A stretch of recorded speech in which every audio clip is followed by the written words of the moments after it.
అంచేతన తల్లి అర్థమైతే తప్ప సృష్టి అర్థం కాదు.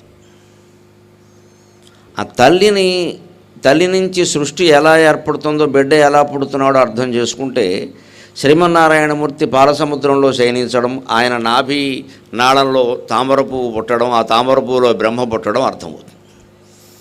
దాన్నే మన వాళ్ళు పౌరాణికంగా చెప్పారు. అక్కడ సృష్టి మొత్తానికి ఆధారభూతమైనటువంటి తల్లే శ్రీమన్నారాయణమూర్తి. ఆయన నాభీనాళమే తల్లి లోపల ఉండే బొడ్డుతాడు. నాభీనాళము అంటే తెలుగు మాట, బొడ్డుతాడు. నాభీనాళం అంటే సంస్కృతం, బొడ్డుతాడు అంటే తెలుగు. ఆ తర్వాత కమల పుష్పం ఉంది, అదే జన్మస్థానం. ఆ పుష్పం నుంచి పుట్టినటువంటి బ్రహ్మదేవుడు ఇక్కడ పుట్టినటువంటి శిశువు. ఈ సృష్టికి అంతటికీ ఆయన్ని తల్లిగా భావించారు.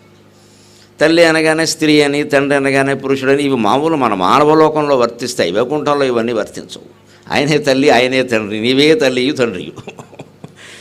అక్కడ రెండు మాటలు ఉండవు, ఇంకా ఒకరే.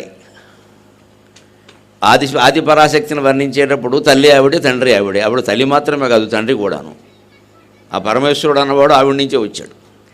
అలాగే మహావిష్ణువును, పరమశివుణ్ణో వర్ణించేటప్పుడు పార్వతీదేవి అయినా, లక్ష్మీదేవి అయినా వాళ్ళ నుంచే వస్తారు అర్ధభాగం.